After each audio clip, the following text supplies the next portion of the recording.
Welcome, everybody. This is our last Zoom session, and then we'll have spring break next. I want to welcome tonight John Nielsen Gammon. He's going to give his own little intro, but thank you for coming and agreeing to present to us. And we're looking forward to it whenever you're ready. Okay. Yeah, thank you for inviting me. So I'm on the faculty at Texas A&M University, Department of Atmospheric Sciences. I'm also the Texas State climatologist and director of the Southern Regional Climate System. So we provide services, climate services, both to the state of Texas and to a six-state region that goes from Texas to Tennessee. And I also wrote the chapter on weather and climate in the Master Naturalist training course. So I will, I guess, jump right in with my slides. I'll note that if you've got any um, questions, um, you can either raise your hand or drop something in the chat. I should be able to see both of them.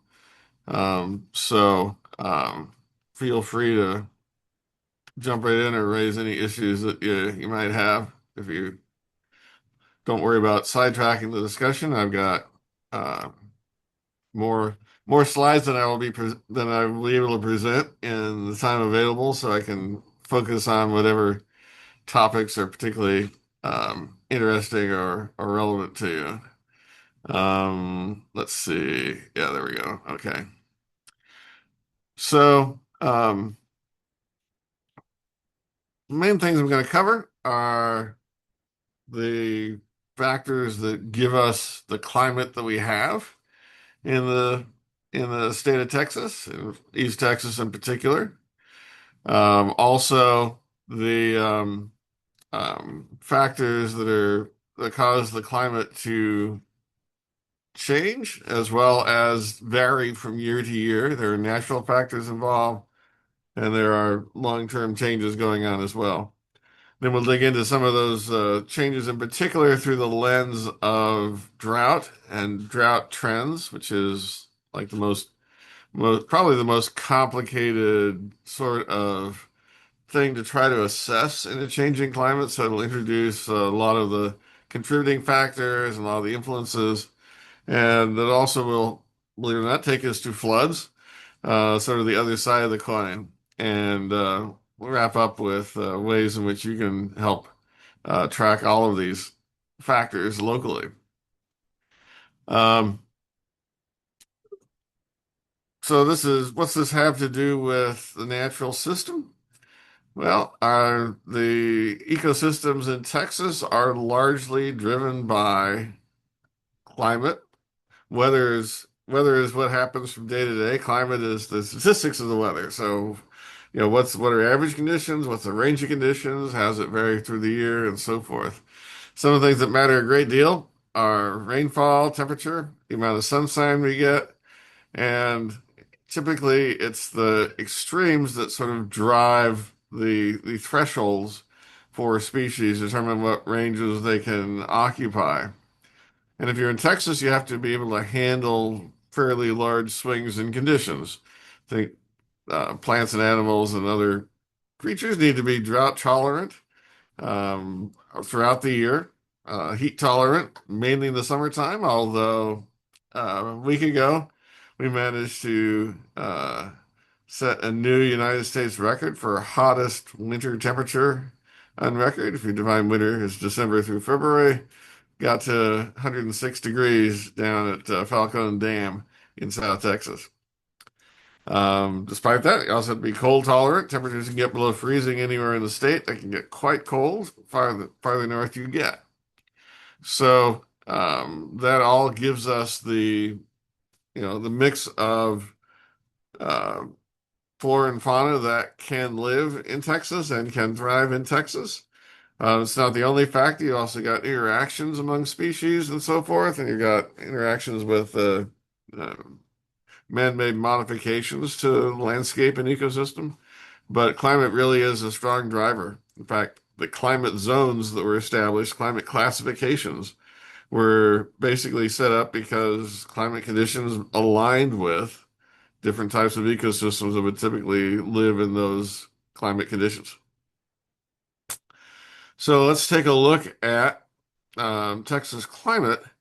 I'll note something I guess would be obvious that if the Earth were just simply covered by ocean, we'd have the same climate at a certain latitude anywhere you are around the globe. 30 degrees north in one place would be equivalent to 30 degrees north someplace else. If the Earth were entirely land, and if there were no mountains, you'd have the same situation.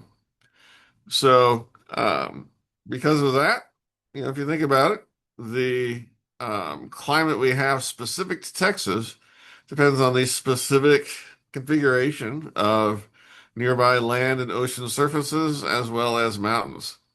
So we've got the ocean to our southeast, the Gulf of Mexico or Gulf of America, and that is our primary moisture source for precipitation in the state of Texas as well as for humidity.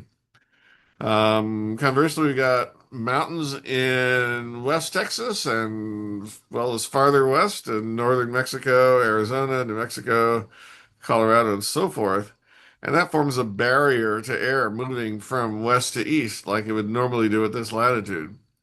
Instead, air is sort of blocked from going over the mountains and descending on the lee side. And typically, our winds in Texas are either coming from the south or from the north most of the time, parallel to the mountain range.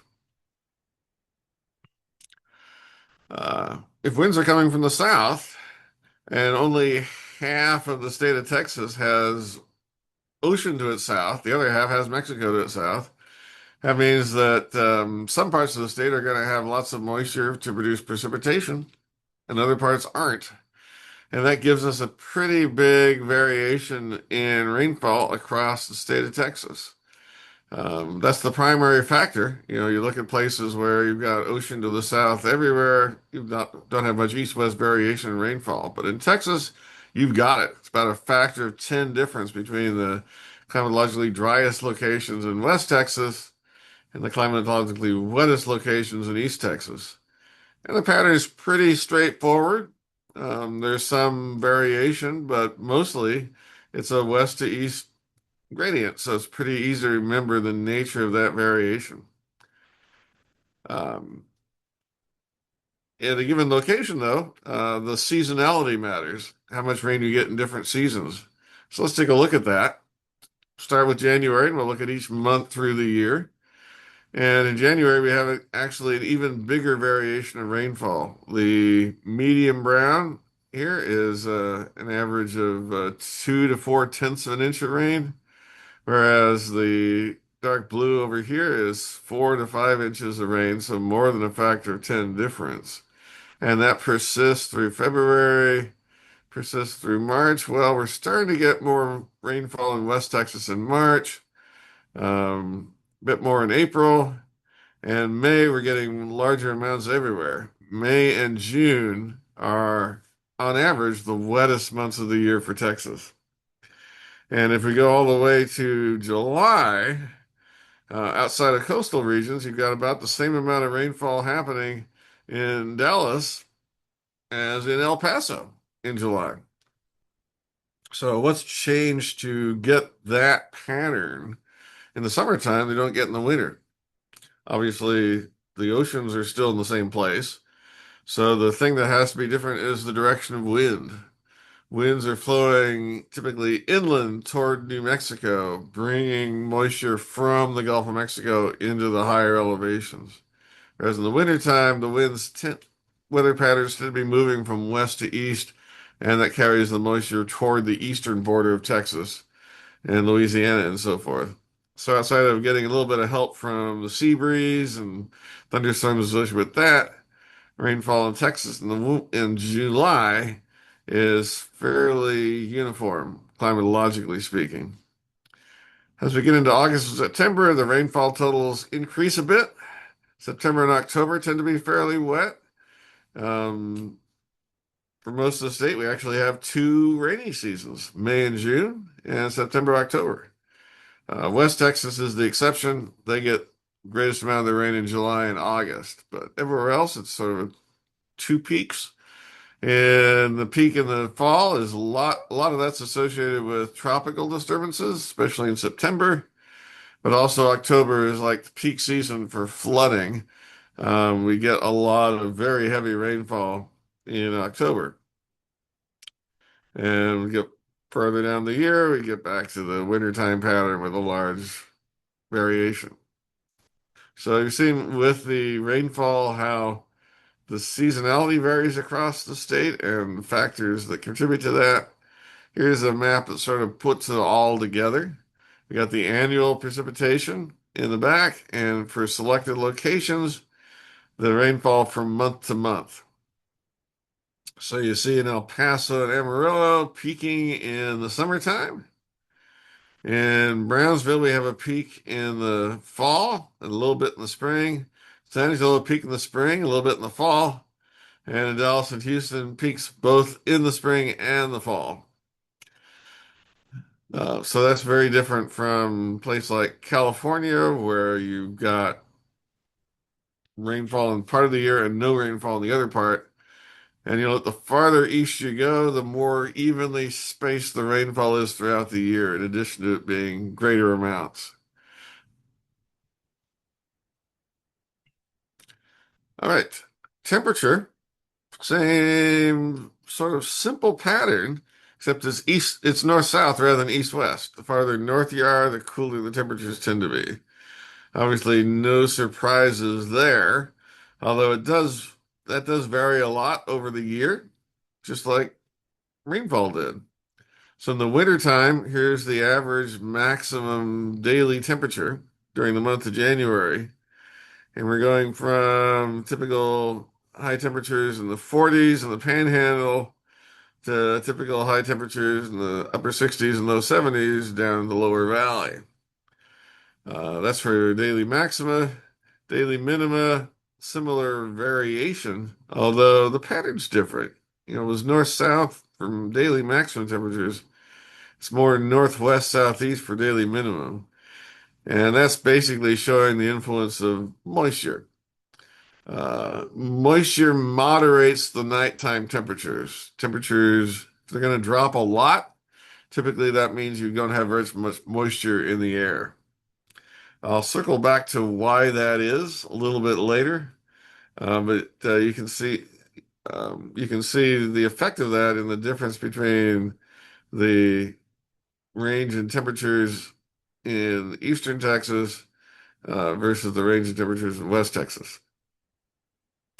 In the summertime, it's hot everywhere. Average daily temperatures are reach the 90s in most locations. Warmest areas are around Laredo, around Wichita Falls, around Midland. Coolest areas are in the higher elevations out in far West Texas, and also right along the coast where the Gulf waters help moderate the temperatures. So daytime temperatures tend to be relatively cooler along the coast. Nighttime temperatures tend to be relatively hotter along the coast. There's that moisture effect again, keeping temperatures fairly steady, whereas temperatures can drop off quite a bit in West Texas where the humidity is lower. And speaking of humidity, this is the average dew point temperature in July. Uh, Texas doesn't have a monopoly on humidity. We've got uh, the highest dew point temperatures going from East Texas all the way across to Florida and parts of the coastal Carolinas. Meanwhile, West Texas is just as dry as many places in the far west. So that's same gradient of rainfall corresponds to the gradient of moisture in the atmosphere. Um, Another way of looking at moisture is how strong the evaporation rates are going to be. If the humidity is near 100%, there won't be much evaporation. Also, if temperatures are very cold, there won't be much evaporation. The combination of hot and dry means lots of evaporation. And the highlight there is the desert areas of California, Arizona, and Nevada. Greatest evaporation rates in Texas are mainly those hotter locations that I spoke about earlier. But that doesn't really stack up compared to how dry it is in the desert.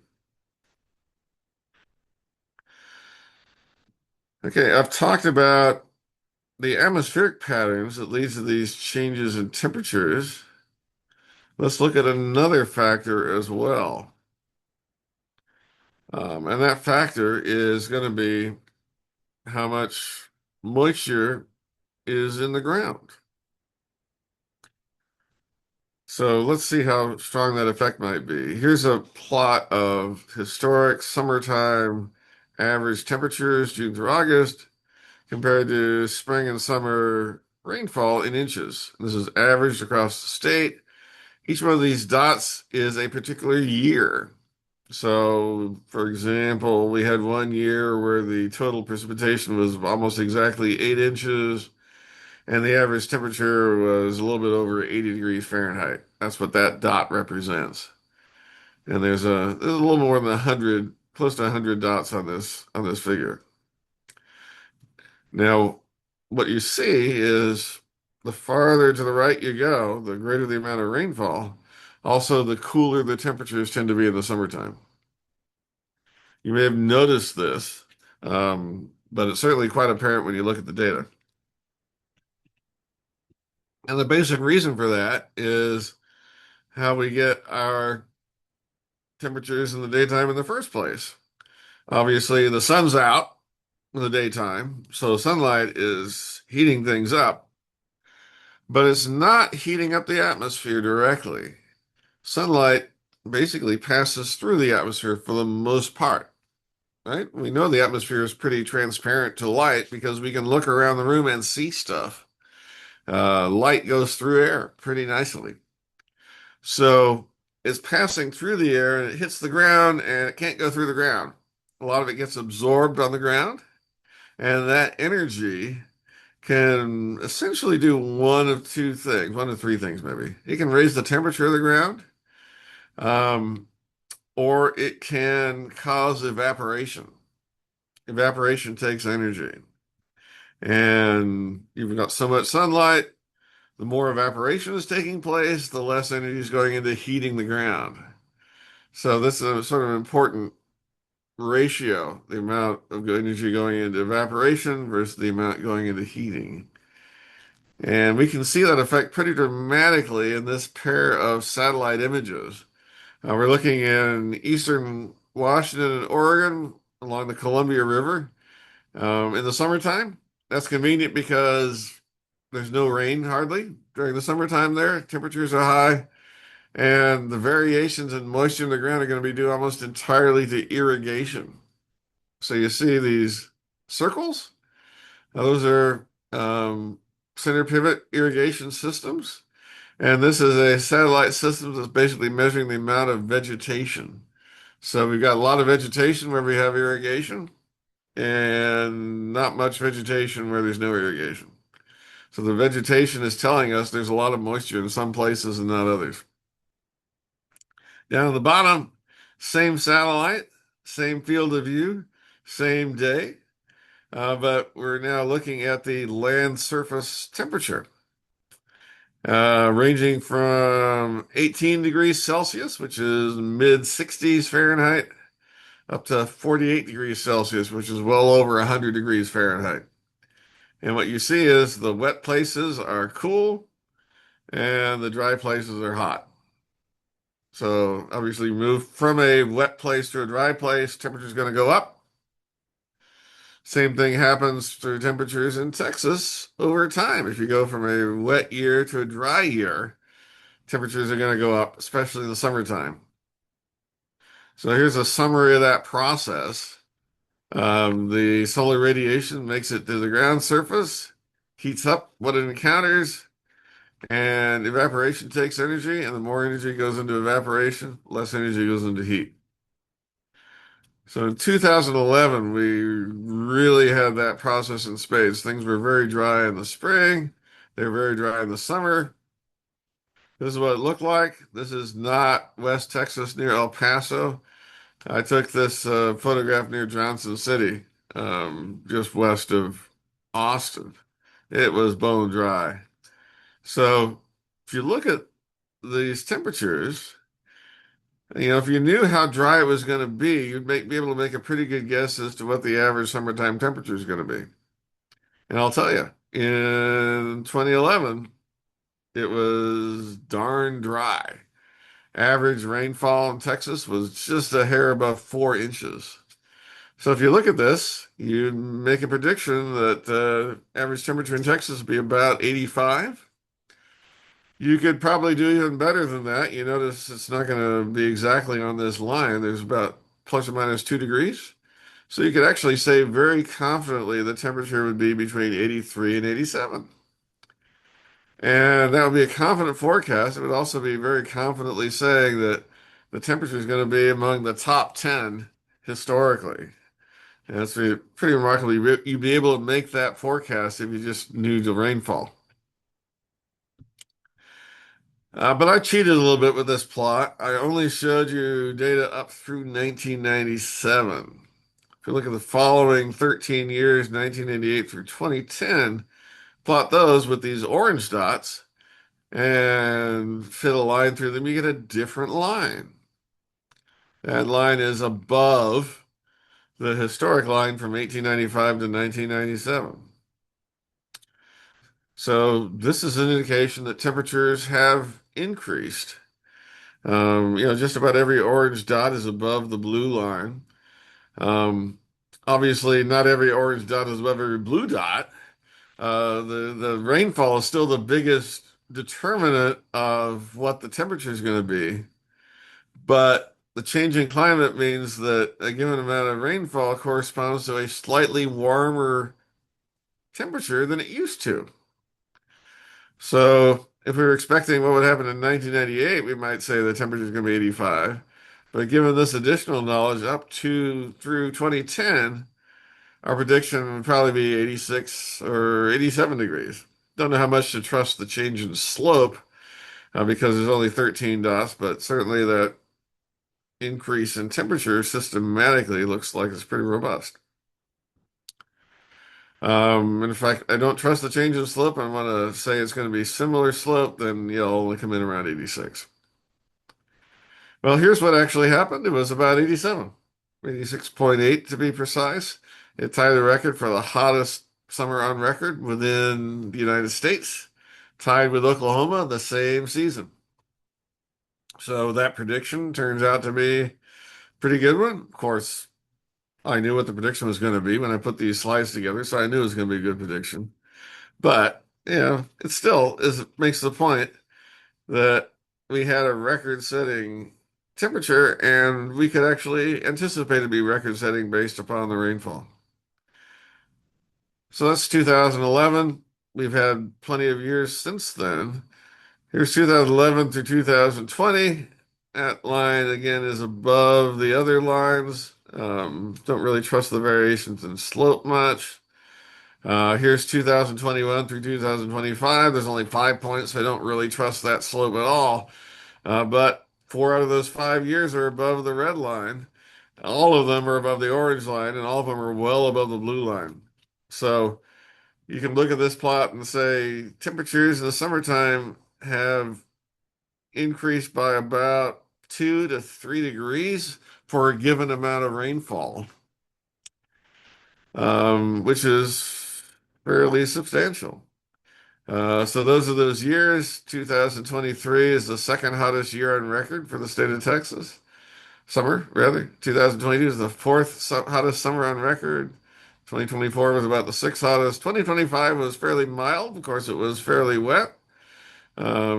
Still, it might have been 2 degrees cooler if the same wetness had happened back in the 20th century. And if we don't trust those slopes, just fit a line through the dots with a consistent slope, we get a fairly regular increase of about 1 degree or more for each of these intervals. Now, to get the full change of temperature, you have to factor in the change in temperature given the amount of rainfall. You also have to factor out any particular potential changes in rainfall. And we haven't had any super dry years recently. We have had some super wet years recently. So the rainfall trend seems to be positive. We have an increase of rainfall. So essentially, our average conditions are moving upward and to the right on this diagram. And the fact that we're getting a little bit more rainfall than we used to means temperatures aren't as hot as they could have been if we hadn't had that increase. Okay, we've got a question from in the chat asking, does this relate to El Nino at all and La Nina? And I did not plant that particular question. Um, but let's talk about that. I mean, we've got the systematic increase, but on top of that, we've got an awful lot of variability in rainfall. And the biggest driver in the variations of rainfall is indeed El Nino and La Nina. Before I dig into that, let me look at that question. Is the rain consistent though? Seems like we get big rainfalls, but not regular ones often. Sorry, I can only have one next slide, but stay tuned. After the break, we'll get to that question. That's another factor involved. Certainly, the total amount of rainfall doesn't tell the whole story if you're talking about droughts. If you've got rainfall coming in 1 month rather than spread out through the whole year, you're going to have a lot of drought. If you've got rainfall that's more intense, you're going to get more runoff and less water soaking into the ground. So even though it doesn't show up in the average temperatures, you're gonna see plants struggling. You might see rivers struggling. So yeah, we'll get into that too. Thank you for reaffirming the fact that I put together a well thought out presentation. Anyhow, this is what we're talking about when we say talking about El Nino. We're talking about unusually warm temperatures in the tropical Pacific. These are 6 El Nino years. Doesn't really matter which ones they are. The colors indicate how much above normal the temperatures are in degrees Celsius. And the thing I want to emphasize is this is a massive amount of the Earth's surface is being affected here compared to, say, how big Texas is. So we're talking about something that really can influence global circulation patterns. So El Nino is when we've got unusually warm temperatures in the tropical Pacific and typically cooler outside of that. La Nina is just the opposite, where it's unusually cool in the tropical Pacific and perhaps a little bit warmer than normal outside of it. And we can figure out the effects on climate in Texas many different ways. One is we can run a computer model, plug in the sea surface temperatures, and see what happens to its simulation of the weather. Another way is to just look at historic conditions. Neither of these is perfect. I'll show you the averages of historic conditions with El Niños and La Niñas in a moment. But the problem is we only have had a handful of those events, 10, 20, maybe 30, depending on how long back you want to go. And there's a lot of variation from one El Nino to the next. So composites are not entirely reliable, especially not where the variations are small. But in Texas, variations are large. During the cooler time of the year, November through March, in East Texas, we can typically get 4 to 5 inches more rainfall than normal, which is a pretty big amount. So that's why I like to say the L in El Nino stands for extra liquid. We get extra rainfall with El Nino, on average. Most years will be wetter than normal during the wintertime when we have an El Nino. Uh, Temperatures will tend to be fairly cool across the southern United States as well. And both of those are being caused by the jet stream being a little bit farther south than normal, bringing us more storm systems and relatively more cool air. With La Nina, tends to be dry in the south. So the law typically stands for less agua. Good way of memorizing the difference between El Nino and La Nina impacts. But again, this is the average. You're not guaranteed you get this pattern. Folks in Oregon right now really know this. Typically, we had a La Nina this winter, and yeah, this winter's been dry in Texas, but it should have been wet in Oregon. But instead, the snowpack in Oregon is only about 30% of normal right now.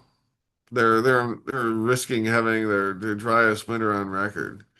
Now, both Oregon and Texas are going to get some rain over the next and snow in Oregon over the next week and a half, so maybe that'll help things. But we're getting pretty close to the end of the cool season.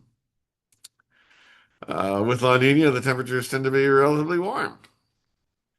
Uh, Now, one unusual aspect of La Nina is, um, in the wintertime, the thing that really has the biggest impact tends to be extreme cold, right? Things like February 2021. The thing we might remember about this winter was the cold we had in January. Even though this winter is warmer than normal, we had a cool period. And here we're talking about La Nina. Yeah, it was warmer than normal. Where'd that cool period come from? It came from the north. That's where we get our cold air, right? When we get a strong cold front, we're getting air from northern United States, Canada, and so forth.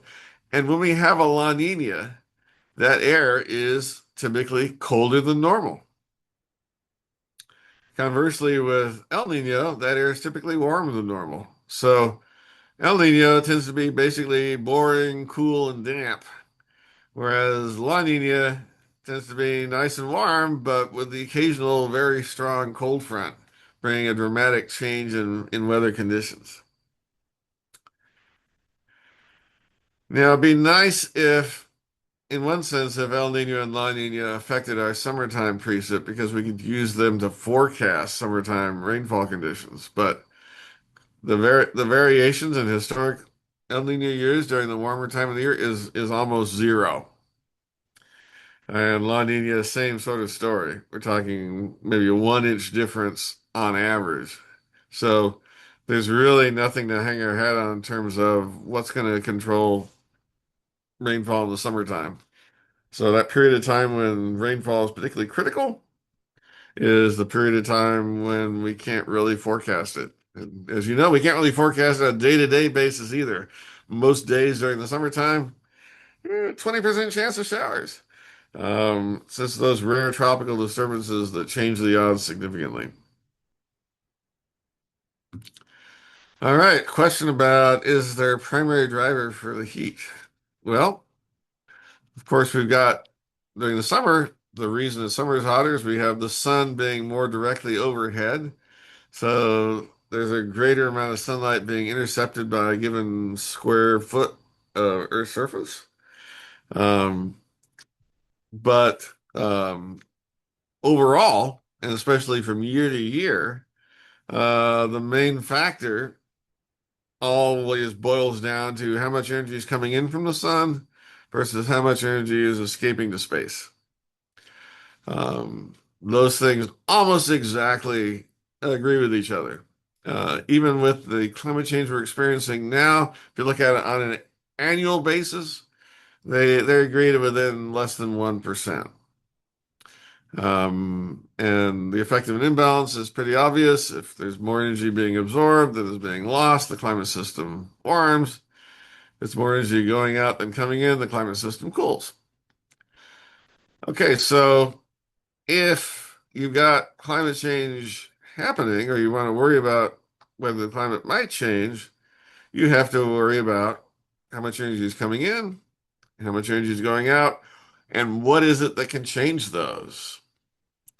Um, I guess before I go on to that, question about El Nino, which is a natural question. Why do we have this sort of thing? Why do we have such hot temperatures there? Or why do we have such large variations in that particular patch of ocean? So, brief aside for that, um, It's it's a little complicated, but also fascinating. So, uh, the ocean temperatures in the tropics are nice and warm, as you might imagine, but that's only near the surface. You go down 1 or 200 meters, temperatures in the tropics are actually fairly cold. Rather than being in the 80s Fahrenheit, they're in the 50s. And if you got strong winds blowing from, say, South America across toward Asia, that's going to essentially be blowing the water from east to west, and it will draw up water from below South America to replace the water that's moving to the west. And that water is cold. So typically there's a tongue of cold water extending across the Pacific near the equator. And if those winds are unusually strong, then you'll be drawing up more cold water and the water temperatures will be unusually cold. If those winds weaken, you'll be drawing up less cold water, maybe none at all, and the water temperatures will increase. So the ocean temperatures are sensitive to the winds. Now, the atmosphere is sensitive to the ocean temperatures because if you've got lots of warm water all across the tropics, then the tropics will all have lots of thunderstorm activity. If it's cold in most of the tropics, the thunderstorm activity is going to be concentrated toward the west, and you'll have low pressure associated with thunderstorms, relatively high pressure where there's no thunderstorms, and that pressure variation is what drives the winds. So you've got this feedback cycle. If you've got colder temperatures in the central tropics and warmer temperatures to the west, you'll get stronger winds that'll drop cold water from below, and you'll have colder temperatures on the ocean surface. You can see how this is a feedback cycle. And that's the reason we get such large variations in temperature from year to year in the tropical Pacific.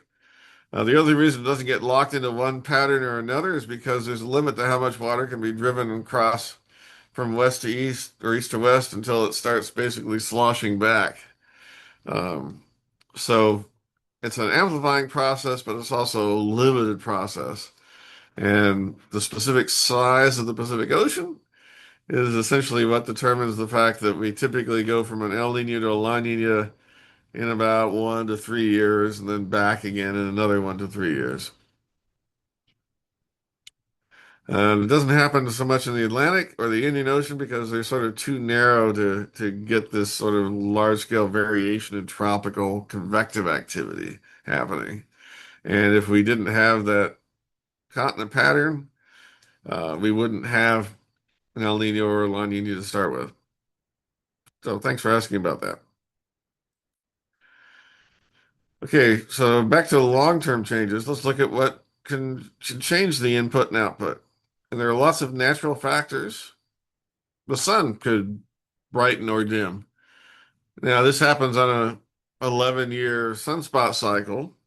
It doesn't make much of a difference, only about a tenth of a watt per meter squared.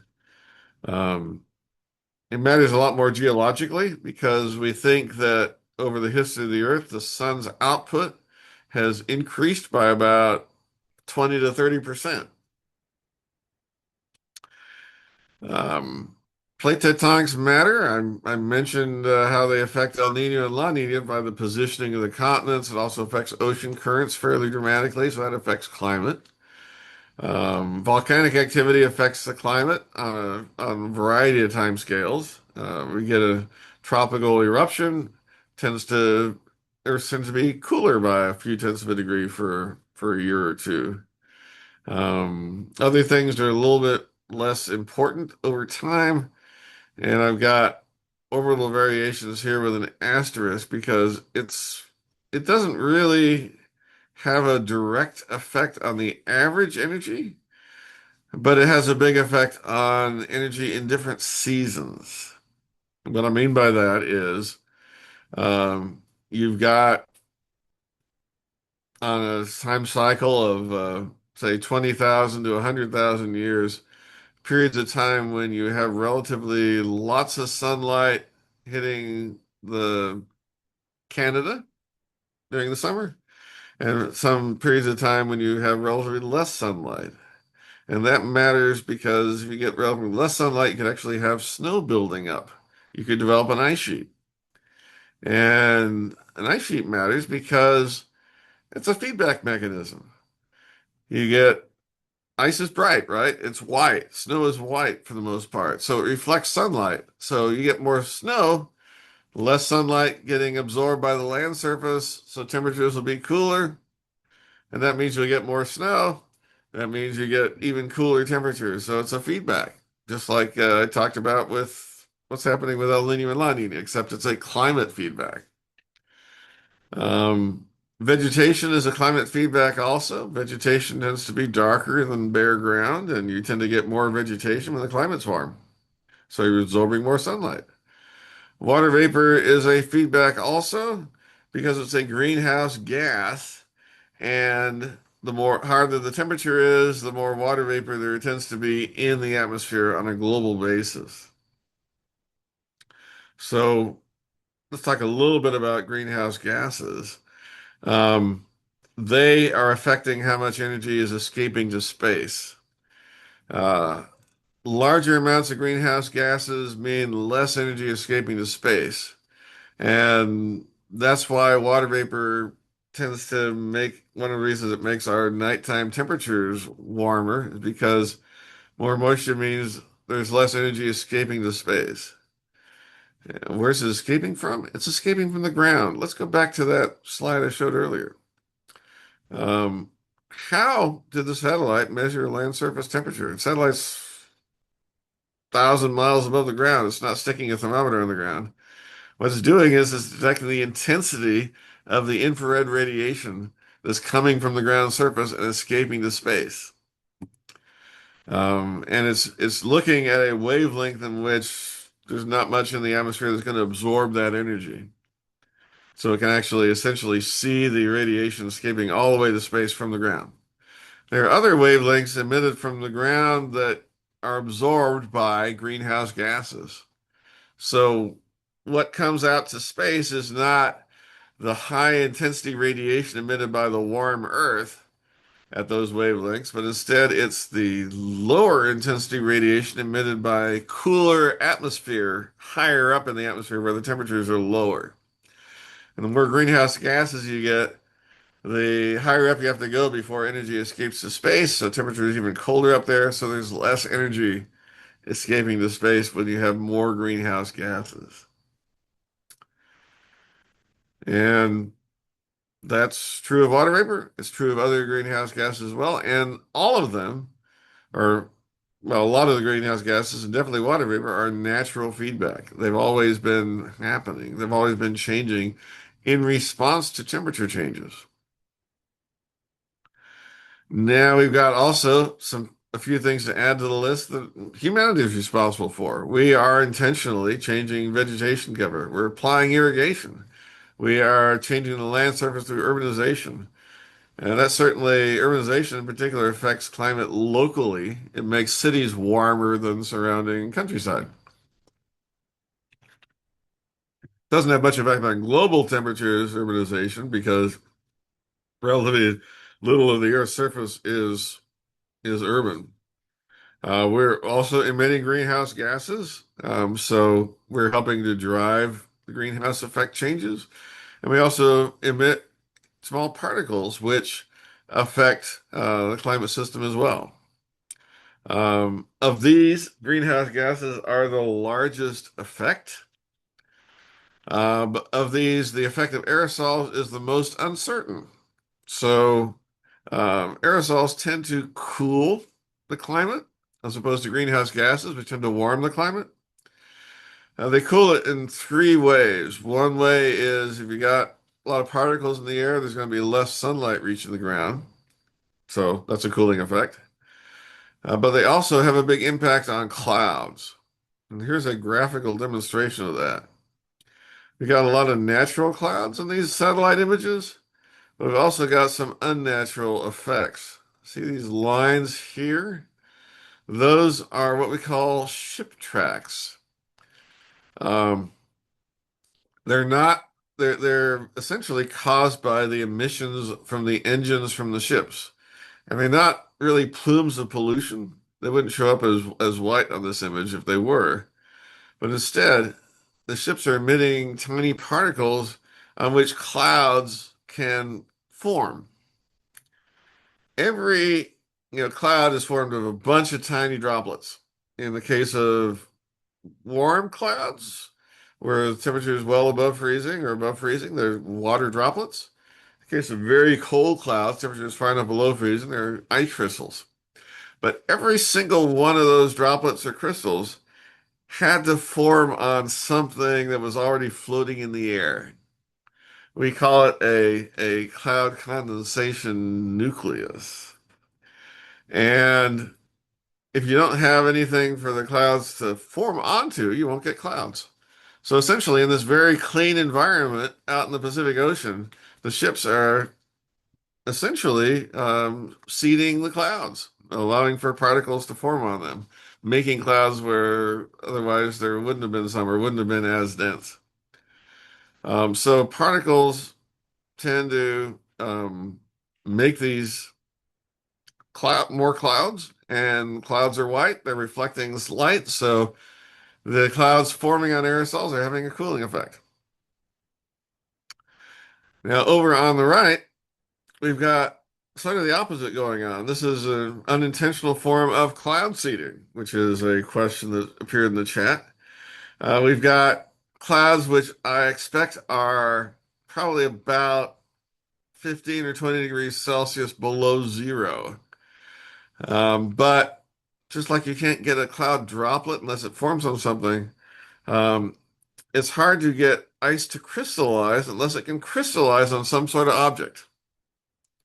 And that could be a tiny piece of pollen or sea salt or what have you. If temperatures are cold enough, like -40, the ice will form spontaneously.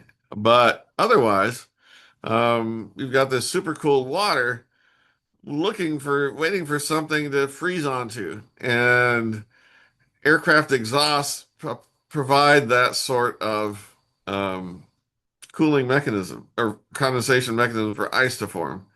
So if you have a airliner flying along that cloud deck, you actually see some outline of black where the cloud has gone away and some white in the middle where the snow has formed.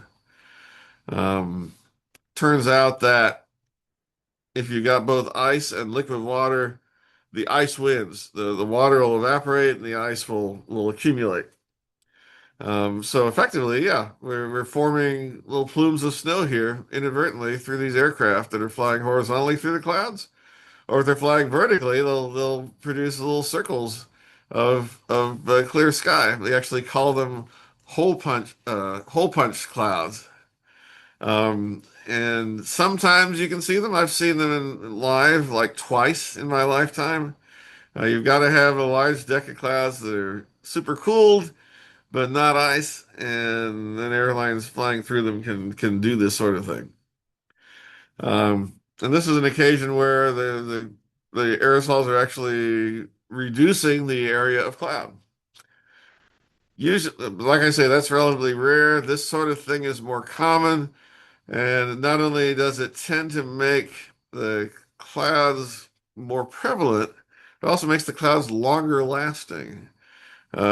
Because to get the droplets big enough to form rain or snow, you need to have a few large droplets. If you have a lot of tiny droplets, same amount of water, they'll just be floating around in the air. But if you got a few large droplets, they can start falling. And so the more particles you have, the more cloud droplets you'll have, and the longer it'll take before they'll actually start forming rain. And that's the biggest unknown in terms of large-scale climate system. How much of an effect do these aerosols actually have? Because we talk about microscopic processes that are happening over the entire globe simultaneously. Okay, we're almost at the halfway point. I wanted to build in a 15-minute break so you can, grab something to eat or what have you. And this is a perfect time for that. So I'm gonna stop now and take any additional questions you might have, and then I'll be getting into extreme weather with a focus on droughts and floods after the break. So, first question, you would need humidity for cloud seeding to be effective. You need a lot more than humidity. You'll need super cooled water droplets. Um, if we're talking about conventional cloud seeding, basically what you're trying to do is activate the precipitation mechanism, start turning those tiny droplets of liquid water into ice that can then fall as snow and then melt and form rain. So that's one type of cloud seeding.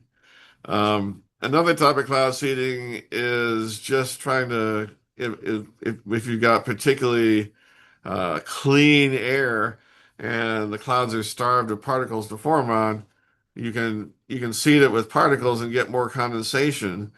And the more condensation you get, the warmer the cloud is. And so that can sort of invigorate the clouds and make the convective activity stronger. But nothing's going to happen unless you've got convective activity in the first place. So you need to have clouds that could potentially develop big enough to produce rain before you can seed them. And so that's why it doesn't really prevent droughts, because if you got a drought, that means you got fewer clouds that are capable of producing rain in the first place. So you could increase rainfall by 5% in a drought, does not make much difference. You can increase rainfall by 5% in a wet season. It's going to be a lot more rain, but a lot less benefit because you already have enough rainfall. And yeah, in the desert, it's not really doing much of anything, although they're so starved for water in many desert areas that they'll take a 5% or a 10% increase just because every drop counts.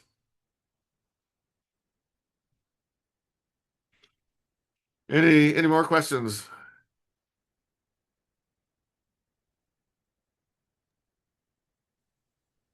Okay, then I'll take a break also, and let's reconvene at my clock says 7:54 now. Let's give it another 13 minutes. So I'll come back on at 8:07 and pick up with the second half, and we will uh, pick it up where we left off. So a lot of what I've got in here is, and a lot of stuff I don't have in here is in our report on extreme rain weather in Texas. This is something that was sponsored by a nonprofit called Texas 2036, which is interested in essentially long-range planning for the state of Texas, and weather and climate are an aspect of that. I've got the link to the report here, and I'll focus on a couple aspects from the report in the next set of slides. First point I want to make, though, is that this was focused on historical trends, um, and historical trends can be kind of tricky. So here, for example, is the average coldest temperature of the year in the state of Texas for each year in the past 130 years or so. And the individual dots are individual years. 2011, your eye is perhaps drawn to that. Pretty impressive. I've actually included the current winter on this, which comes out, well, no, I guess I didn't, but it comes out somewhere around here. And this was not the coldest ever in Texas. There were colder temperatures in 1989. In 1899, that was a doozy. But if you look at the smooth long-term trend, you see an upward trend over the past 50 years or so, indicating that colder temperatures are becoming less extreme in the state of Texas. Um, Next is a plot of the same data The only difference is I haven't smoothed the curve as much. And now it looks like temperatures are becoming more extreme over the past 20 years or so, and that's probably most people's experience. The first part of the 2000s were rather mild. We didn't have any super cold air outbreaks, but more recently it's been getting cold just about every year, and that includes 2011. So people's experience is it's gotten a lot more extreme in the wintertime, whereas say the experience of a older person would be, I remember back in the 1980s when we had some super cold events. This is nothing compared to that. So it matters how long a time scale you're looking as to what the trend looks like. And for something like climate change, you really do need to look at the longer term trends to get a sense of what's going on reliably. So recent memory may not be a good guide to what's actually going to happen in the future. So suppose we care about what's going to happen to drought in the future. Well, first key question is how much rain we're going to have. And let's look at historical trends in rain to start with. Upper left, the overall trend over the past 130 years has been a trend of getting wetter in the eastern half of the state, drier in the western half. We're talking about increases of 1 to 2% per decade. So put together 10 or 12 decades, that is up to a fairly substantial increase of rainfall. We look at the more recent period, 1970 to 2025, which coincides with the period of time in which global temperatures have really started taking off. Um, the pattern is a bit different. We still have a trend for increased rainfall in East Texas by, again, maybe 1% per decade. But South Texas and West Texas have seen a very substantial drying trend. And that basically corresponds to conditions being fairly wet during the 70s through 90s. And then we've had a succession of droughts since then. And so the trend in, let's say, recent experience is fairly dramatic. This is what the statewide values look like. We expect it as an average monthly rainfall in inches. Um, we do see statewide, it peaked in the 80s and 90s and has trended downward since then. But the climate as a whole has been trending warm through this whole period, so it's not really clear how much of that is being caused by climate change. What is clear is there's a lot of natural variability. We're talking of, factor of three difference in rainfall between 2011 and 2007, for example. The average rainfall is going to go up and down on even a decade to decade basis. Here's the drought of the 1950s, and it shows up as a temporary downward blip. But certainly, about all we could say in terms of climate change based on this graph is the trend is relatively small compared to the natural variability. Climate model projections are also for a small trend compared to natural variability. There are more models that predict a drying trend than a wetting trend, but if you average them all together, the drying trend over several decades is only a few percent. And for East Texas, the average may be zero trend. So bottom line here is that natural variability is going to rule what happens on a year-to-year basis and even a decade-to-decade basis for the foreseeable future. So maybe we'll get more rain, maybe we'll get less rain. No really way to tell. But other things affect drought also. Heat affects drought because the hotter things are, the greater the rate of evaporation. So things dry out faster when we have higher temperatures. And we do have a temperature trend in Texas. Um, Increase per decade over the past century or more is a few tenths of a degree per decade. But most of that trend has happened over the past 50 or so years, where the trend is more than half a degree per decade. So we've seen about close to 3 degrees Fahrenheit of warming in the state of Texas, more toward the south than to the north.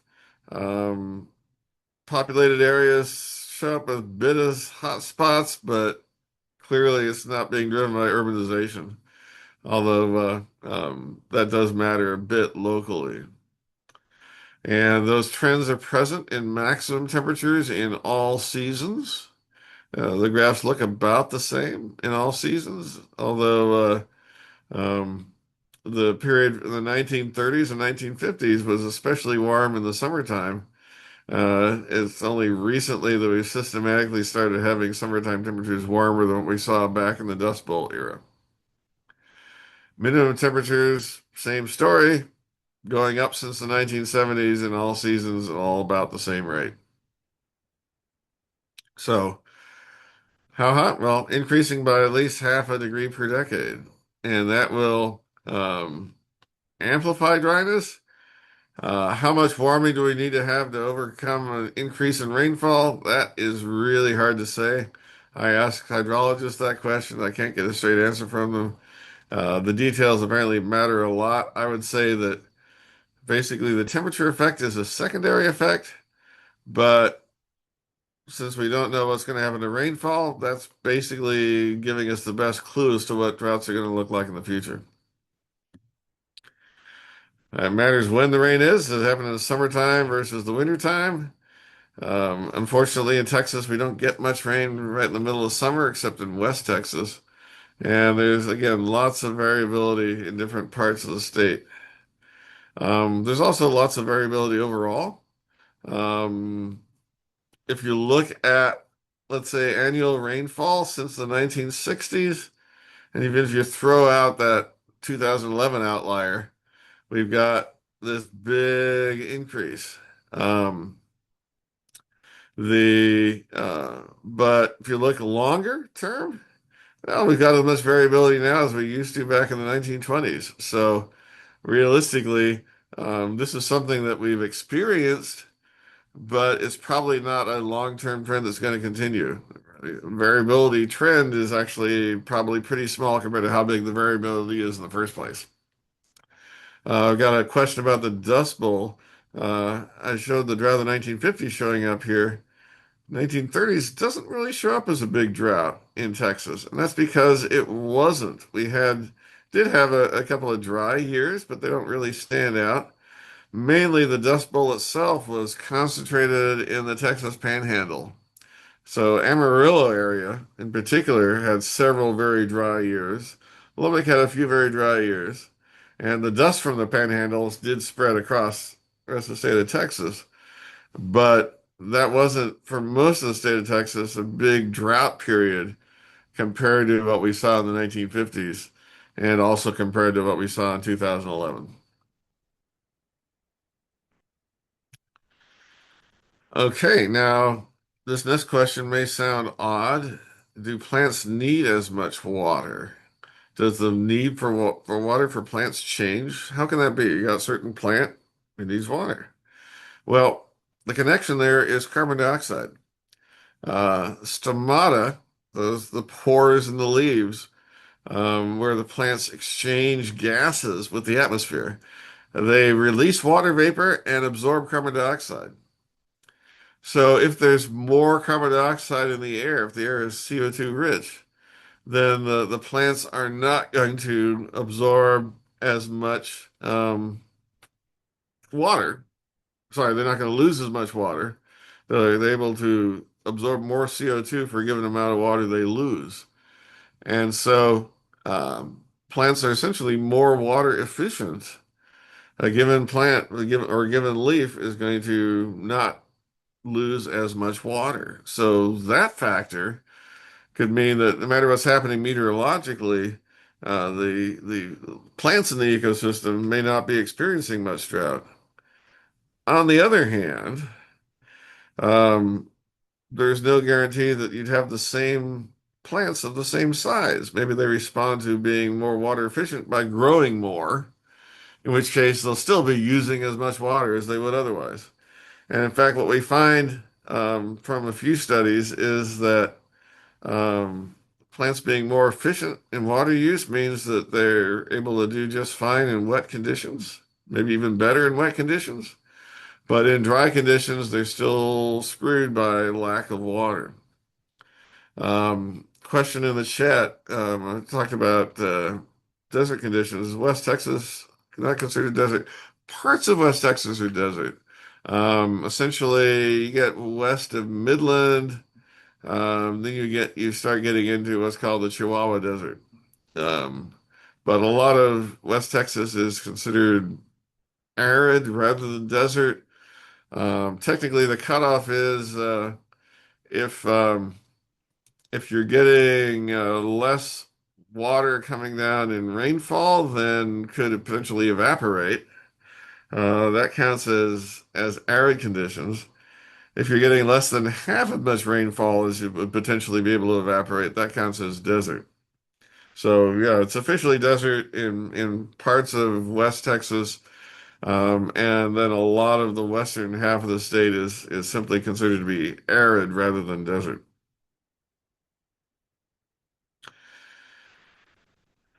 So yeah, talk about the fact you get more vegetation. On the other hand, if rainfall is more erratic, then maybe that would lead to less vegetation. And there's also a feedback mechanism. The less water they're using, the less evaporation is taking place. Then that means the sun's energy is not going into evaporation, it's going to raising the temperature. So it's getting complicated, and it gets even more complicated if you look at some of the other factors. So um, it really depends on what aspect of the system you're concerned about for drought. So one aspect is soil moisture. That's the easiest thing to project because climate models uniformly say soil moisture is going to decrease because of uh, climate change. Even if rainfall increases, we're going to see a decrease in soil moisture overall, partly because of rainfall potentially more erratic, but mainly because of higher temperatures leading to greater evaporation rates.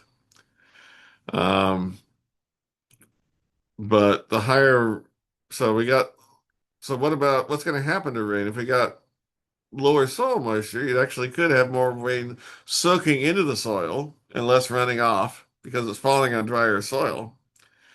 On the other hand, if you got higher rainfall intensity, they might have more runoff. So that matters for the other side of the coin. Soil moisture is one aspect of drought. Stream flow and reservoir levels are another aspect of drought. And if you got water soaking into the ground, that helps with the soil moisture. It hurts the reservoir levels. If you got water running off, that hurts the soil moisture, but it helps the reservoir levels. So you can have the same change leading to drought going in different directions in different parts of the system. Probably what we'll see is less runoff in dry months or normal months, but more runoff in very wet months, which is great for recharging reservoirs, but not so good for avoiding floods. And the reason I say that is, well, we'll start with extreme rainfall. This is a study we did that looked at how extreme rainfall is changing across the southern United States. And this is historic trends. So you got a big trend in southeast Texas where we had Hurricane Harvey, Tropical Storm Imelda, and so forth. Big trend in Carolinas. We had Floyd, we had Florence. Um, Not much trend in Alabama where they haven't had any big hurricanes. And not much trend in South Texas, even a negative trend because Beulah was back in 1967. And they haven't had a big rain flood since then. Um, so you're looking at a lot of natural variability here. To look at climate change, you have to look at the overall picture. There's more greens than yellows. So overall, there's an increasing trend. And indeed, the magnitude of that trend is about 15% increase in intensity over the past several decades. Um, let's see, I'm going to skip over few slides here. Let me jump to some of the biggest rainfall events ever, looking at least through 2019. And we can look at how much fell at a single gauge, but that doesn't really cause a flood. You need rain over a bigger area to cause a flood. So we could look at 1,000 square miles in this table, 2,000 square miles, this table, 5,000, this table, up to 50,000 square miles. And we can look at the rainfall that occurred in 2 days, 48 hours, rainfall in 3 days, rainfall in 5 days. And we can rank all the storms in the United States on that table. And for example, for rainfall falling in 2 days over 1,000 square mile area, Harvey wins. A storm in Louisiana in 1940 comes in second. A storm in Texas in 1899 comes in third. Irma comes in fourth on that metric. So two out of the four biggest 2 day rainfall storms have happened um, in recent history in southeast Texas. And I've given each storm its own color, so you can see Harvey actually wins every ranking. It's the wettest, no matter how big an area you look at or how long a duration you look at, which is kind of remarkable. Um, Although if you look at the longer durations over larger areas, the other storms that are in the running tend to be West Coast storms. Oregon, 1964, California, 1955, California, 1986. Because you get those things like atmospheric rivers that are repeatedly producing rainfall in a particular area. Question in the chat is asking about the following up on the CO carbon dioxide. Question, is there higher carbon dioxide in drought because of carbon dioxide being released from soil? Um, Probably not a big effect because the carbon dioxide gets blown around and you've got excuse me, plenty of carbon dioxide coming from other places, and so the things tend to be fairly well mixed in terms of carbon dioxide. But yeah, with higher stomata, you're losing less water, and so the plant's more water efficient. That's right. And there's been studies that show that if the plant's got all the other nutrients it needs, and it's gonna grow more if it's got more carbon dioxide in the air because it's be able to tap into that carbon dioxide. In the real world, it's more complicated than that because the growth may be limited by things other than carbon dioxide. It can be limited by nutrients in the soil. It can be limited by water availability. So you can only the way that actually gets tested is people do experiments on plots of land and they'll um, release carbon dioxide over certain patches and see how that matters and be able to compare that to other places without the same carbon dioxide, but they're getting the same weather. Or you might add additional water in some areas and you've still got the same environmental conditions otherwise. You can see what happens in that circumstance. I haven't been involved in any of those experiments, but they certainly sound pretty neat. Um, let's see. I want to talk about why we see this trend in rainfall. Why most of these storms, big storms, are in recent years. And there's two factors that are driving the increased intensity of rainfall. One is warmer atmosphere can hold more water. So, and when it's raining, you're going to be basically, you reach water capacity in the atmosphere. It can't hold it anymore. It's condensing, it's dropping out. So if all of the things being equal, same storm system, same wind, same intensity of updrafts, you'll get more rain from a given storm system. Now, there's a additional factor that governs the total amount of rain globally, and that's the energy budget. We talked about how sunlight can go into increasing the amount of high rate of temperature rise or increasing the amount of evaporation. And you can only increase global evaporation so much with warmer temperatures because you've only got so much sunlight coming in. Turns out globally, you only can increase rainfall by 1 or 2% per degree Celsius of warming, whereas you can increase the amount of capacity in the atmosphere by 7% per degree of warming. So you've got one thing that says globally rainfall should increase by about 1 or 2% per degree. Whereas you've got another thing that says the amount of rainfall in a given storm system should increase by about 7% per degree. So there's that mismatch, and that's why the only way you can have both of those happening at the same time is it because rainfall becomes more erratic. You've got fewer rain hours. Rain comes over more intense bursts, so to speak. At particular locations, you've also got to worry about other factors. Like, there's other things are not going to be equal. You could have changes in weather patterns that make storms more or less likely. And individual storms could change their structure because you got more condensation taking place. So that could mean more vigorous storms. It could be more concentrated rainfall for that factor. Turns out that the temperature effect seems to be the dominant one for Texas, but those other factors could matter as well in certain circumstances or certain types of storms. But that's why we say storms becoming more intense. That's also why it's not a real simple picture as to what's going to happen to extreme rainfall. And here's a illustration from a model of that sort of thing happening. So what I've done here is I've taken the monthly rainfall and gone from the driest months on the left to the wettest months on the right for a given year, for a given decade, for a whole wide range of um, river basins across Texas. And we're looking at the percentage change per decade. And what we see is in the climate models, the driest years are becoming projected to become drier at the rate of about 2% per year, per decade.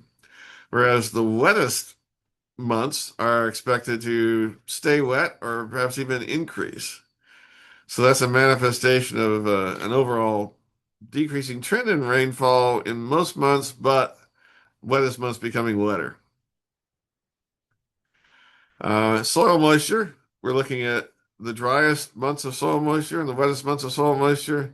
And it's an interesting pattern I'm not going to get into. The key thing is all of these lines are below zero. Every single model says that even the wet months become drier, the dry months become drier. Soil moisture decreases by up to 2% per decade as well. And then runoff, that's complicated.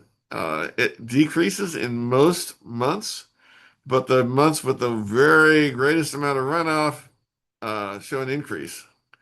So that's basically saying that, well, you'd think that if you average this all together, you get a decrease in runoff, but actually there's so much runoff in the wettest months, those floods, that you could actually get an overall increase of rainfall with this, increase of runoff with this pattern. Um, that circles back to the more erratic sort of thing I talked about earlier. Okay, question from online. Is it accurate that a long time ago, and we're talking a long time ago, back when we had a single supercontinent, we had a high amount of carbon dioxide, and that's when plants and other organisms were much larger? Have those carboniferous times? Yes. Well, there's two things happening. Um, Historically, um, carbon dioxide, well, let's see. The original Earth atmosphere was probably dominated by carbon dioxide. Um, there wasn't any life when the Earth was created. Um, even by the biblical account, there wasn't any life when the Earth was created. So that's a non-controversial statement. But according to the geologic evidence, essentially life developed maybe after 1 billion years or so, and then photosynthesis developed as a mechanism for life to gain energy.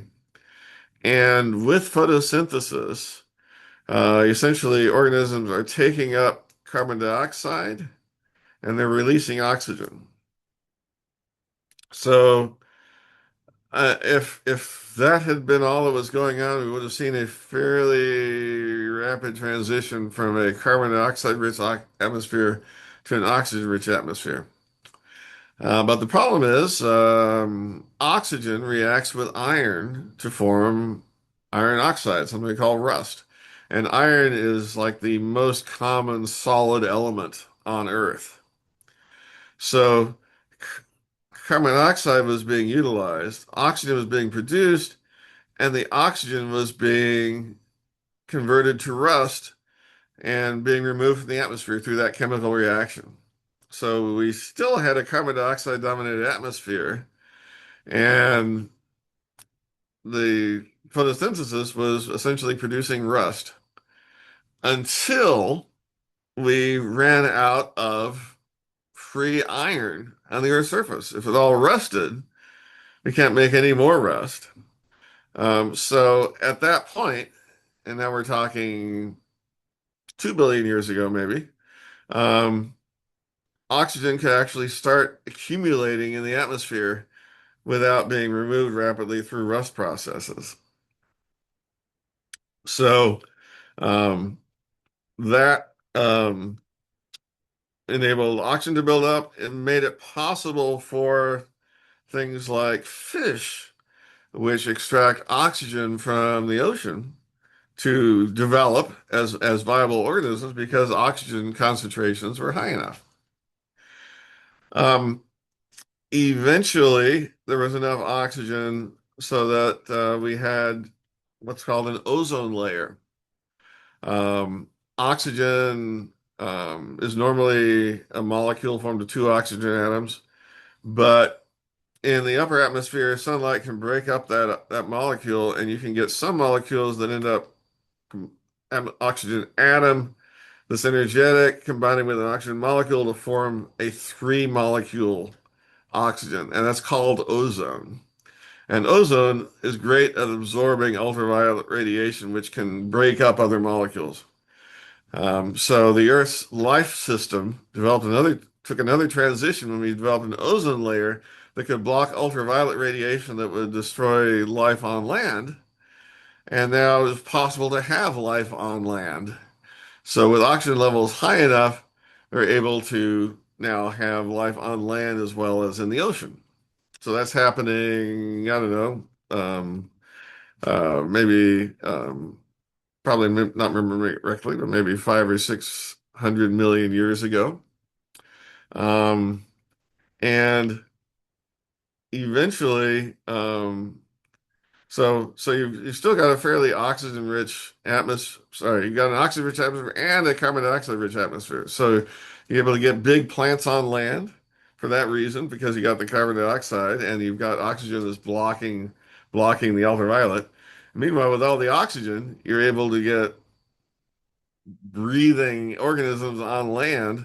And I think oxygen levels peaked at about 30%, which is more than present day, which is about 22%.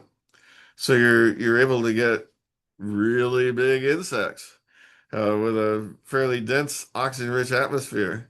So that was a fairly dramatic time. It's also presumably a time when you had lots of fires because the oxygen content was so high. Um, so eventually you got all this oxygen. Okay, then you got living things that use oxygen and produce carbon dioxide. And so we ended up now with organisms that can reduce oxygen levels as well. And over time, we've gotten to this point where oxygen levels are fairly stable, about 21, 22%. Carbon dioxide is very much depleted. If it were to get much lower, you'd actually start making photosynthesis impossible. But that sort of can self-regulate itself, because if you stop photosynthesis, you're stopping removing carbon dioxide, so it can build up through other mechanisms. But yeah, we're at the point in the Earth's history where oxygen is not at a record level, but it's fairly high. But carbon dioxide is fairly close to record low levels, especially when we had large ice sheets 100,000 years ago. Carbon dioxide was down to around 180 parts per million. Um, gets up between those ice ages to about 270 parts per million. But now we've given it an extra kick because we basically dug carbon out of the ground and burned it and produced carbon dioxide. So up to about 420 parts per million. And we're in no danger of depleting carbon dioxide anytime in the near future, and probably we prevented the next ice age. Huh, I wasn't expecting to give you a detour into Earth's paleo history, but you asked about it. It's fascinating. So that's a somewhat oversimplified version of it. There's a lot of other fun stuff that happened, but let's get back to the present day. And the present day, we're going to talk about a flood in Fort Collins. Um, this was an interesting flood meteorologically.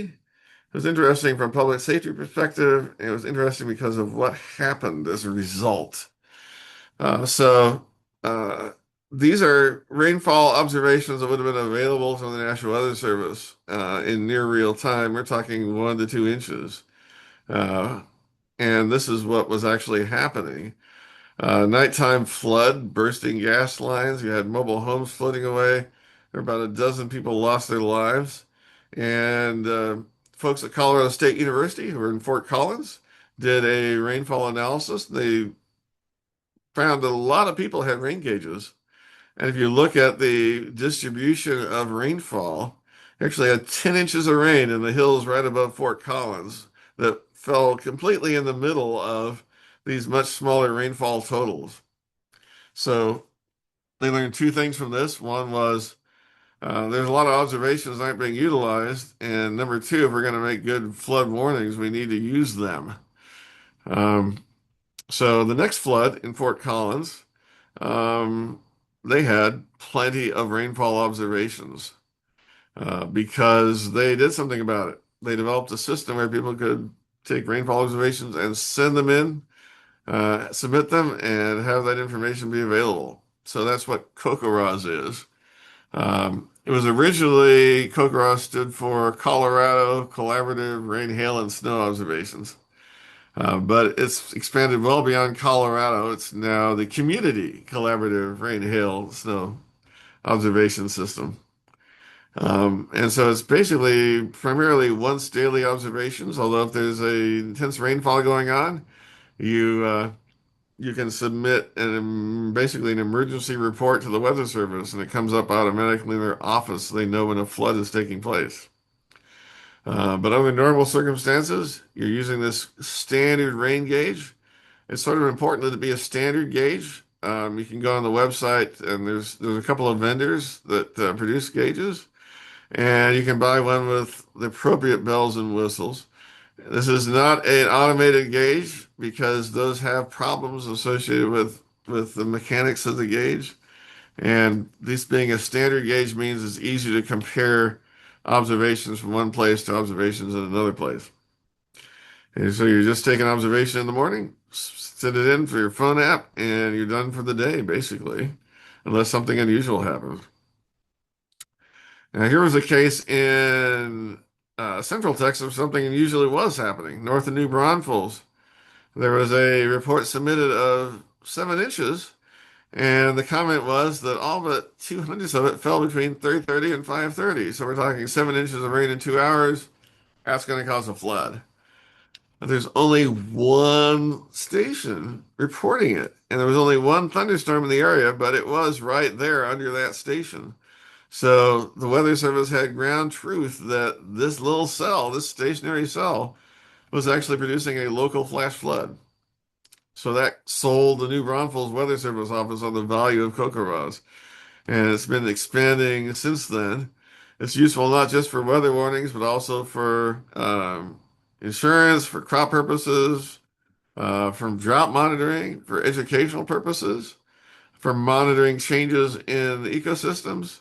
And partly because of that value, you can get credit as a master naturalist within that system for being a CoCoRaHS observer and taking regular gauge observations.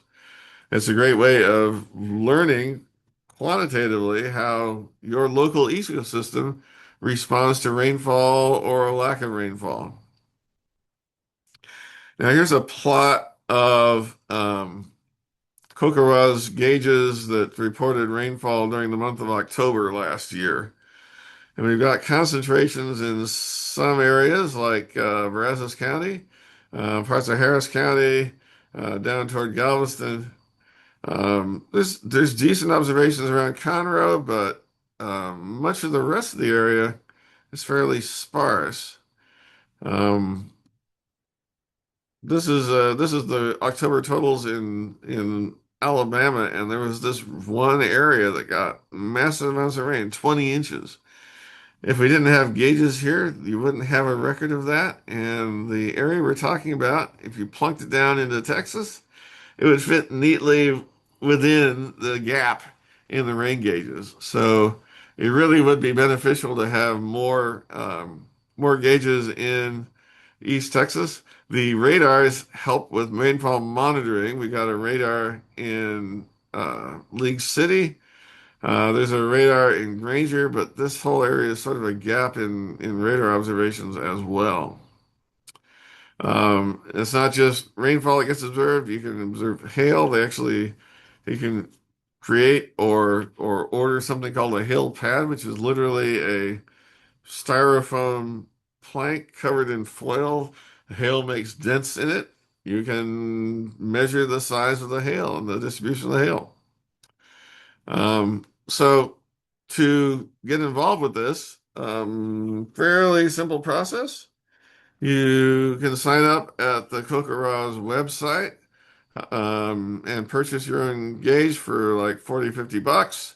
Um, there's instructions there and videos on how to mount it properly. Basically, you want to make sure that you're in an open area where rainfall is not going to be intercepted by trees or roofs if it's coming down in a windy day. Also, you want to make sure your gauge is mounted so it's perfectly flat, above wind, above, so that it's not preferentially intercepting rain coming from a particular direction. Fence lines are generally pretty good for a mounting sort of thing because they can be stable surfaces. Um, so lots of details there. The state of Texas is broken down into different regions. There's a coordinator for each region.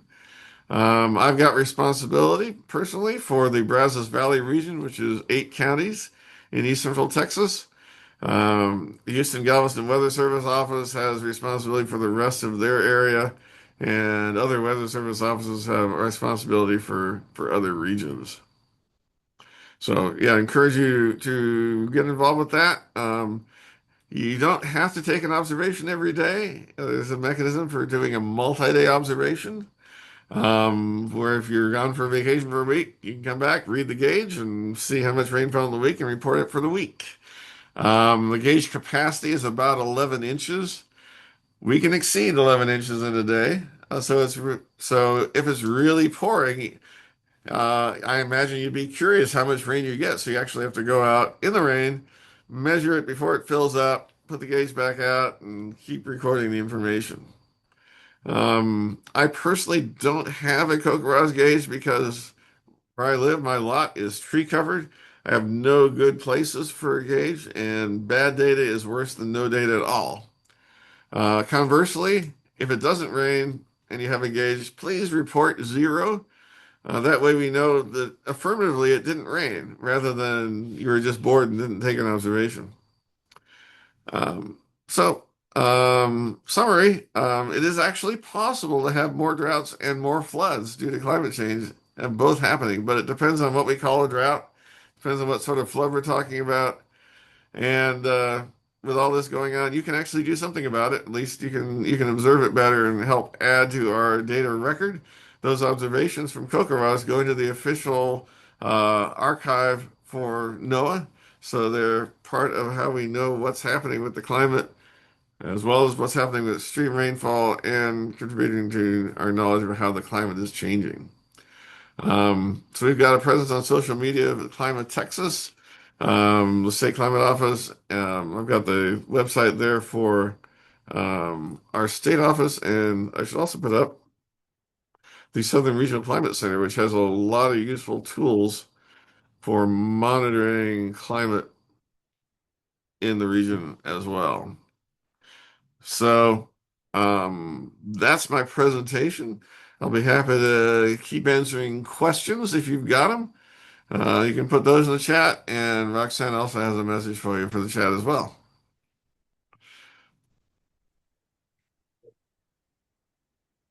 Yeah, Roxanne's message is to put key takeaways in the chat, so we'll have those to talk about later. Um, that was really great. I always enjoy it every time I hear it. I learn something every single time. I appreciate it. And we have one of our training committee members is going to do their little minute of opportunity about her experience with CoCoRaHS. I think she's going to do it next Saturday or maybe the Saturday after. So you get to hear about it again. Yeah, So, that's great. yeah, you're right. I think there's lots of compliments. If nobody else has any questions, I'm going to turn it over to Kim for a minute so she can talk about VMS recording of time. And thank you again, John. That was really great. Yeah, all right, you're welcome. All right. Good evening, everybody. I am Kim Lindenfeld. I'm on the Heartwood Training Committee. You may not see me at many meetings, but I am busy behind the scenes. I'm the one that is approving your hours in the volunteer management system. And what I wanted to do just briefly is if I can share my screen, Virginia, I Yep, you presume I should be able can. to. I Yep. want to show you the easiest way to log in to VMS and log your hours. One of the concerning things for me is that maybe about 8 of our interns have not entered anything since January. So I want to make sure that you see the easiest way to enter it and that you're pretty active in entering your hours as they happen so you don't lose track of them. So when I share my screen, what I'm going to do is go to, I'm going to go log into,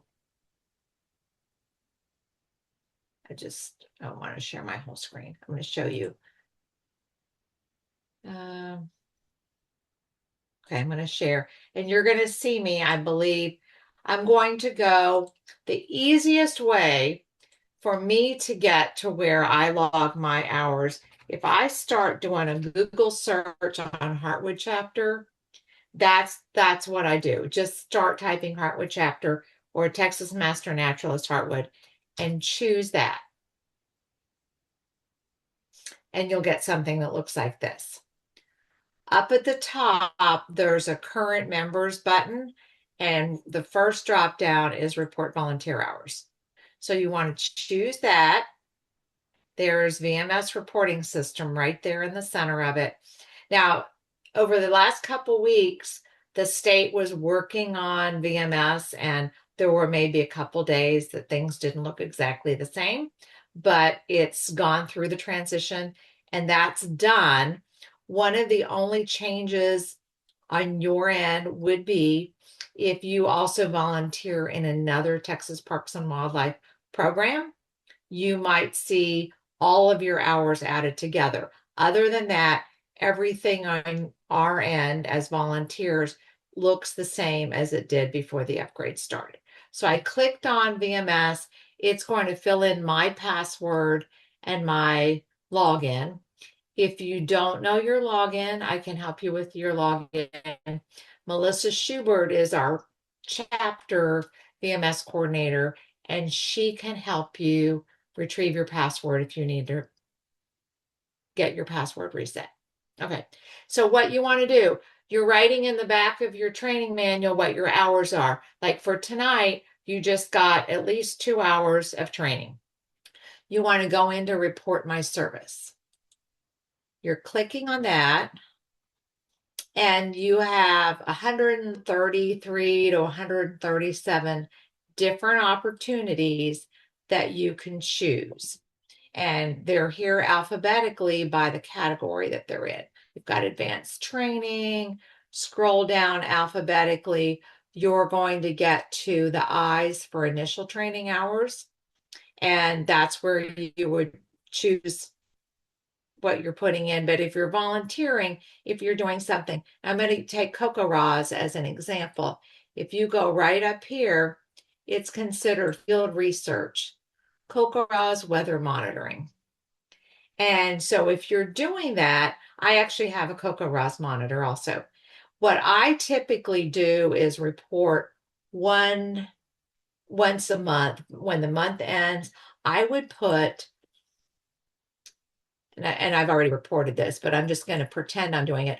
I would put February 1st to February 28th, and you can count up to 2 hours a month of your reporting.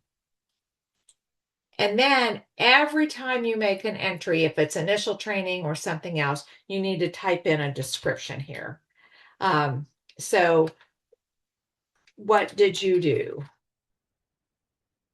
And then you're going to scroll down to the bottom, and it may ask you a few other questions. Did you drive to a volunteer opportunity? You're going to say, okay, that logs those hours. I'm going to move back out of that because I'm not actually reporting that. Wanted to show you how easy it is. If you need any help, one of our interns, I'm meeting with him tomorrow afternoon to go through some things. If you need help, I'm happy to do a Zoom or phone call with you one-on-one. Do you have any questions for me while we're looking at VMS? Feel free to unmute and ask a question if you want. I just want to reiterate what she said about doing it regularly, because if you look in your back of your training manual, we've already passed the deadline for January for the very first class that we had. And we're about to come up on the deadline on March 10th for the second class that we had. And we don't want anybody to lose any of their IT hours. Yeah, here, I'll show you something. If you're choosing a date, let's say I'm putting in initial training. And if I wanted to report from the very first class and I put the date in, I'm going to get an error message. If I put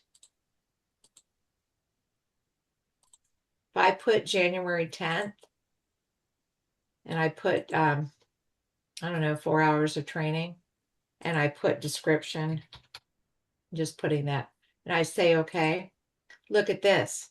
I may Ooh, only that's report new. log-off entries after January 19th. So there's a warning system in there that lets you not go back. So you want to get credit for the hours that you put in. So it's important to get them in the system. And it's not us as the training team. It's not our chapter. This is a state Texas Parks and Wildlife, Texas Agri-Life Extension Office rule to report that. Okay, I'm going to stop sharing. Yeah, Any so questions? we have some people on our team that our training team that report theirs regularly, like every day. We have some people that do it once a week. We have some people that are like me and they do it once a month. But it's important that you kind of get your schedule and do it regularly so you get it in and you don't lose anything.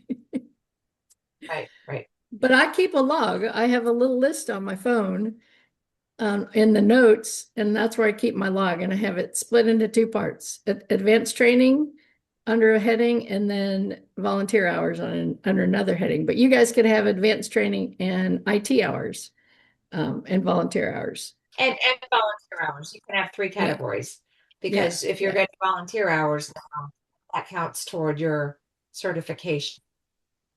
yeah. So So don't there's let it get. graduation. Go ahead.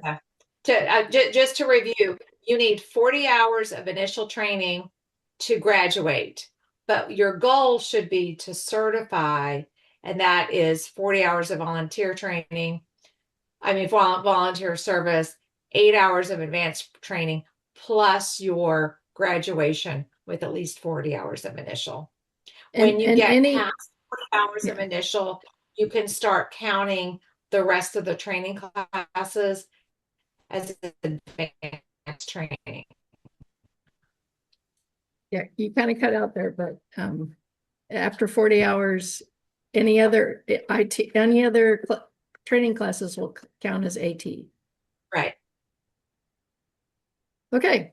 I see some good takeaways in the chat if you want to keep putting them in. That's great. I agree. I'm a geologist. I loved your presentation. I love the little sidetrack about the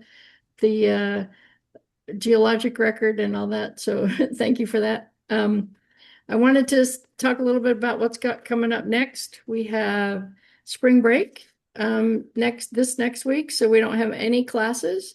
However, there is a chapter meeting on the 11th on Wednesday night, next Wednesday night. We encourage everybody to come. It looks like a good topic. We have TMN Tuesday on Tuesday on the 10th. I can't remember what that topic is, but they're always good. The next in-person class is going to be March 21st. It's going to be at Jones Forest in the little classroom there. And we're going to talk about forest management and then a few other things. And then the last two presentations are about the red cockaded woodpecker. There will be a presentation and then there'll be a walk around to go see where their nests are. And it's a very cool presentation, a very cool walk. She has a camera on a pole that she sticks into the hole in the tree. And if you're lucky, you might get to see an egg, couple eggs or a baby, or it's just fantastic. It's fascinating. It's a highlight, I think, of the initial training.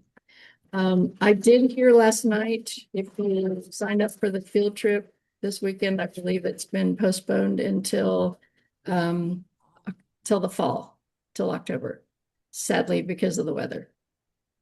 So, anybody else have anything? Any other comments or anything? All right, so right at 9:01, great. So 2 hours for tonight, and we will see you on March 21st at Jones Forest.